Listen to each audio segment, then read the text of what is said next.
Hello there. So I saw a question that asked what's the difference between Scor-Tape, P3-Tape, and I guess my Maker Basics tape.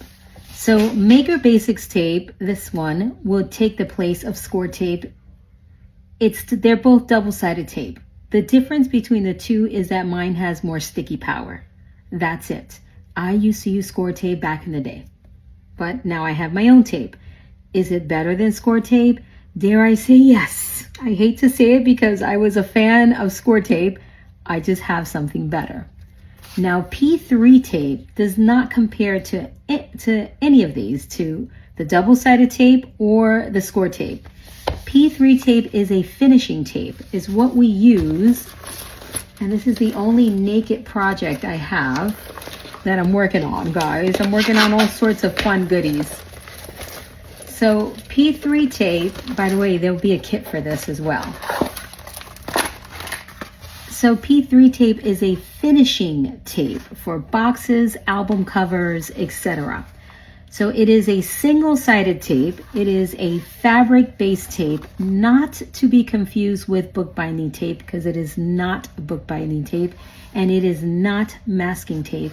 It is a fantastic tape, and I promise you can hear this from many, many other crafters, not just me, because I sell it, because it's my tape. And this is P3-Tape.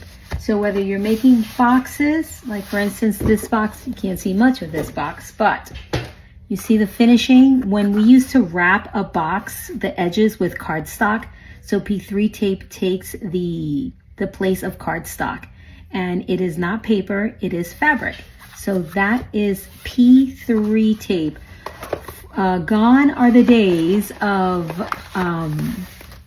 cutting cardstock strips, remember, to make boxes and to create album covers. Those days are gone.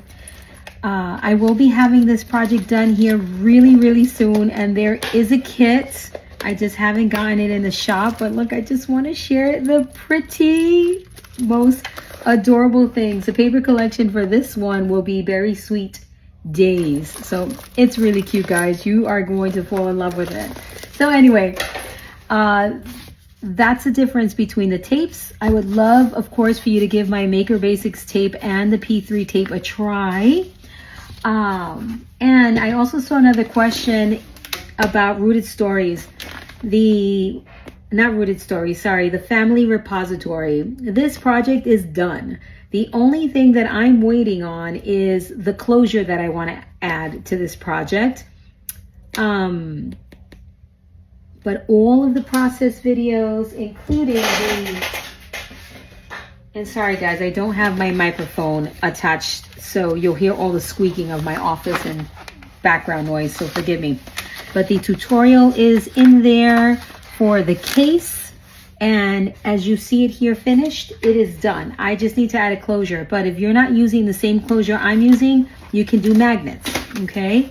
And the Family Repository is pretty amazing.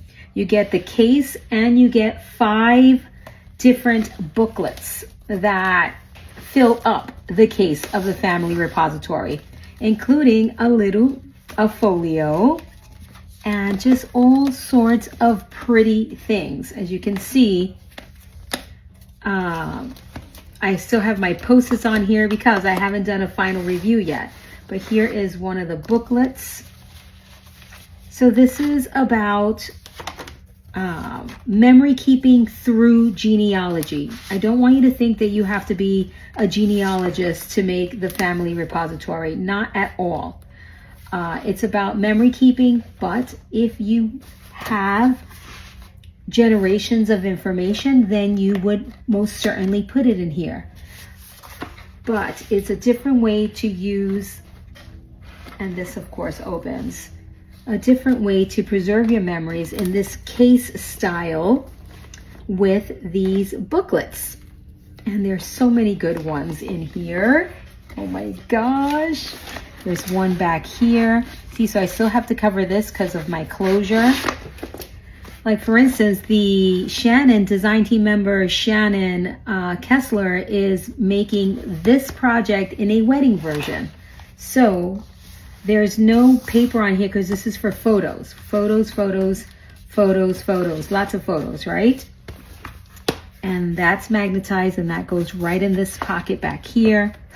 So yes, to answer the question, I believe it was Sarah Harris. Forgive me if I got that wrong. So that flips over and here's another booklet and all sorts of amazing, amazing things.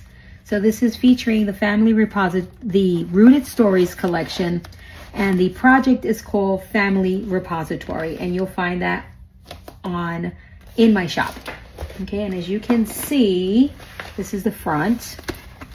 My closure goes here, and that's all I need to do for this. Oh, I missed something. All I need to do for this project. But you don't even need this information if you're using magnets, because you can absolutely use magnets. So right now I've got this rubber band around it. See that? Look at how fantastic. Oh, there's a pocket back here as well. So it's a fantastic project. It's using craft text and just a different way to preserve your memories. And the paper collection, Rooted Stories, is kind of, you know, family tree inspired. So that, hence the Family Repository project. It's really, really beautiful. By the way, it also goes so well with the keepsake charm assembly. Look at that. How fantastic. I can't snap the camera because, you know, it's got the little thingy here and I don't want to undo it. But look at that beautiful charm assembly. So, hello. You get everything in the shop, my friend. So there's a little 411 for you all. Thanks for watching.